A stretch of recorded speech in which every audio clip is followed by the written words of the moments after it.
আমি ইগর, 12 বছরের বেশি সময় ধরে বাইনারি অপশনে ট্রেড করছি। আজ কোটেক্স ব্রোকারে আমার ট্রেডিং সেশন দেখাবো। আমরা সাপোর্ট রেজিস্ট্যান্স লেভেলে ট্রেড করব। Expiry 5 minute, bet $30। চলুন চার্ট বিশ্লেষণ শুরু করি, দেখি দাম কোথায় আছে আর কোথায় ট্রেড ওপেন করা যায়। ঠিক আছে, আপাতত ব্রিটিশ পাউন্ড ডলারকে এভাবেই থাকতে দিই, সম্ভবত পরেই দিতে ফিরে আইব। অস্ট্রেলিয়ান ডলার, আমেরিকান ডলার দাম বাড়ার ওপর ট্রেড আমরা সাপোর্ট জোন থেকে ওপেন করব। আমাদের এখানে একটা আপট্রেন্ড আছে, দাম আগে ব্রেক করা সাপোর্ট জোনে ফিরে এসছে। সহজ কথায় এটি রেজিস্ট্যান্স জোন ব্রেক করে দামকে উপরে ঠেলতে শুরু করে। আমি দাম বৃদ্ধির অপেক্ষায়। ব্রিটিশ পাউন্ড ইয়েনেও একই আপট্রেন্ড ছিল। আমি আগের রেজিস্ট্যান্স জোন বা বর্তমান সাপোর্ট জোন থেকে ট্রেড ওপেন করছি। ইউএসডি ক্যাড দাম কমার উপর trade, resistance zone down trend, আমরা বর্তমান ট্রেন্ডের দিকেই যাচ্ছি। অজি বাই ক্যাড, এটিও ট্রেড করার সম্ভাবনা আছে। এখন চাকতি লোড হবে যদি লোড হয়। হ্যাঁ, আমরা ট্রেড করব। সাপোর্ট জোন আমাদের জোন এবং আমরা দাম বাড়ার অপেক্ষা করছি। ইউরো ডলার, সম্ভবত দাম বাড়ার উপর ট্রেড করা উচিত। আমাদের এখানে সাপোর্ট জোন আছে, 5 মিনিটের চার্ট। এখানে একটা ছোট ফেক ব্রেকআউট আছে, আমরা দাম বাড়ার অপেক্ষা করব। হ্যাঁ, ইউএস ডলার, সুইস ফ্র্যাঙ্ক দাম কমার ওপর ট্রেড। চার্টে রেজিস্ট্যান্স জোনটি খুব স্পষ্টভাবে দেখা যাচ্ছে। এটি চমৎকারভাবে দেখা যাচ্ছে, অনেকগুলো রিভার্সাল হয়েছে, তাও আবার একই জোন থেকে। British pound, Australian dollar sell trade, resistance zone. Euro, British pound এবং অস্ট্রেলিয়ান ইয়েন বাদ। ইউরো, অস্ট্রেলিয়ান ডলারেও সেল ট্রেড ওপেন করা যেতে পারে।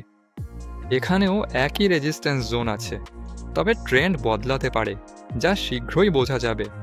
আপাতত আমি একটি ডাউন ট্রেড নিচ্ছি। 8টি ট্রেড ওপেন করা হয়েছে এবং বেশিরভাগই লাভে আছে। চলুন দেখি আসলে আমাদের কি হচ্ছে আর কি হচ্ছে না। অস্ট্রেলিয়ান ডলার সামান্য লাভে আছে। ব্রিটিশ পাউন্ড ইয়েনও লাভের দিকে যাচ্ছে। ইউএসডি কানাডিয়ান ডলার কমছে। অস্ট্রেলিয়ান কানাডিয়ান ডলারও নিম্নমুখী। ইউরো ডলার লাভে। ইউএসডি, সুইস ফ্র্যাঙ্ক ও ব্রিটিশ পাউন্ড অস্ট্রেলিয়ান ডলার এন্ট্রির কাছে এবং ইউরো, অস্ট্রেলিয়ান ডলার সামান্য লাভে আছে। শুধু অস্ট্রেলিয়ান কানাডিয়ান ডলার নিয়ে সমস্যা, ব্যাস এটুকুই। আচ্ছা, মূলত আমার মনে হয় এখানেও দাম লাভের জোনে ফিরে আসার সময় পাবে এবং এই ট্রেডিং থেকে আমি বেশ ভালো ফলাফলের আশা করছি। আশা করি সব কিছু ঠিকঠাক হবে।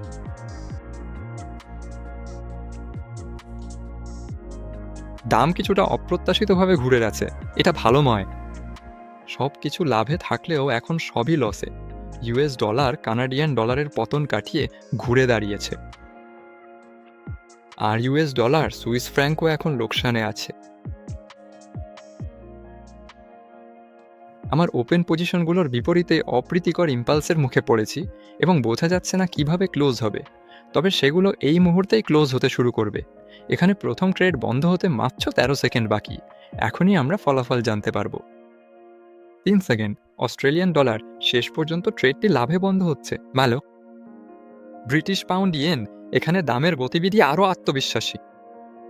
আর এই ট্রেডটিও এখন 10 সেকেন্ডের মধ্যে বন্ধ হয়ে যাবে। বাকি ট্রেডগুলোর ব্যাপারে এখনও পুরোপুরি পরিষ্কার নয়। নীতিগতভাবে বেশিরভাগই লাভে থাকা উচিত, কিন্তু দাম এন্ট্রি পয়েন্টের খুব কাছাকাছি। দ্বিতীয় ট্রেডটি লাভে আছে। ইউএস ডলার, কানাডিয়ান ডলার, আমাদের হাতে 8 সেকেন্ড আছে। দাম এন্ট্রি পয়েন্টে স্থির হয়ে আছে, রিটার্ন হবে। হ্যাঁ, রিটার্ন ঠিক আছে, লস হয়নি, তার জন্যই ধন্যবাদ। ঠিক আছে, Australian dollar, Canadian dollar 15 second, দাম এই মুহূর্তে লাভে আছে। 3 সেকেন্ড, হ্যাঁ, এখানেও ট্রেডটি লাভজনক হবে। এখন পর্যন্ত সব ঠিক আছে, দাম আমাকে একটু ভয় পাইয়ে দিয়েছিল। ইউরো ডলারও 15 সেকেন্ডের মধ্যে লাভে থাকা উচিত, যদি দামের কোনো আকস্মিক পরিবর্তন না হয়। ইউএস ডলার, সুইস ফ্রা আর ব্রিটিশ পাউন্ড অস্ট্রেলিয়ান ডলারের সমস্যা রয়ে গেছে। সময় কম, দাম লাভে নেই। ইউরো, অস্ট্রেলিয়ান ডলারও লসে। ঠিক আছে, ইউরো ডলার লাভে, ইউএস ডলার, সুইস ফ্রা দেখি। আক্ষরিক অর্থে 7 সেকেন্ড, মনে হচ্ছে এটাও রিটার্ন হবে। হ্যাঁ, এটাও ঠিকান। জিবিপি বাই এইউডি এবং লসে যাবে। হ্যাঁ, দাম ভুল সময় বাড়ছে। ট্রেডিংটি একটু অর্থহীন মেরানো। আসলে 8টি ট্রেড খোলা ছিল, যার মধ্যে 2টি এখন লসে বন্ধ হচ্ছে, 2টি রিটার্ন হয়েছে এবং 4টে ট্রেড লাভে আছে। সামান্য লাভ হলেও তেমন কিছু নয়। শেষের দিকে ট্রেডিং খারাপ হলেও কিছু করার নেই।